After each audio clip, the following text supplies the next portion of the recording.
Stephen Cohen is a contributing editor at The Nation. He's a retired professor of Russian studies at NYU in Princeton. He's also the author of the fantastic book, War with Russia, From Putin and Ukraine to Trump and Russiagate. Professor Cohen, thanks so much for coming on tonight. Hi, Tucker. So I just want to be clear about the Steele dossier, and I don't want to relitigate, the years that we spent talking about this, but now that the Standard in Washington is soliciting information from foreign governments as an impeachable offense, the Steele dossier, which was the basis of the Russia investigation, was that information in whole or in part from foreign governments? Well, by the way, the first time we met on your program was 2.5 years ago when the Steele dossier was published. I think it was January 2017. And we talked about it then.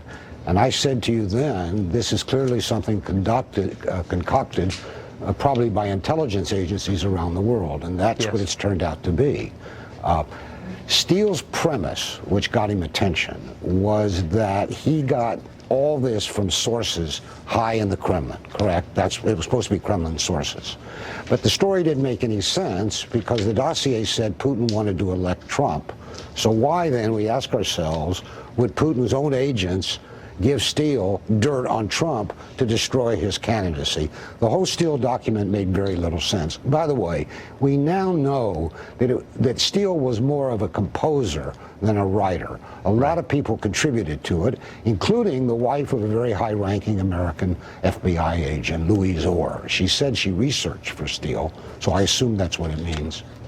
Pretty surprising, pretty stunning, actually. So you've been in and around this world for many decades. Have you seen anything like this? This appears to be, in part, an intelligence operation aimed at a sitting U.S. president. Is there precedent for this, historically? All right, so you've asked me to go someplace we can't go at length. Coming down here, I asked myself, have we ever had a presidential scandal like this in America? No, I can't think of one.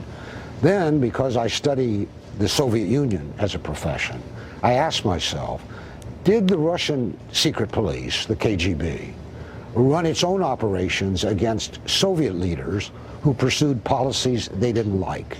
And the answer is yes, particularly détente-related policies. Yes. So now I connect dots, and feel free to tell me I shouldn't connect these dots, that it's a crazy Russianist thinking. But all of this Russiagate stuff seems to have originated, and that's what Steele tells us, with intelligence agencies, American and foreign. What we don't know is why, and we need to know this, they set out to destroy Trump as a candidate in 2016 and then as a president. After all, other American presidents had pursued cooperation with Russia. What was it about Trump that determined them to destroy him? That is the question. I have theories, but I don't know if they're right. Professor, thanks so much for that perspective. Always, it's great to talk to you. Thank you, Tucker.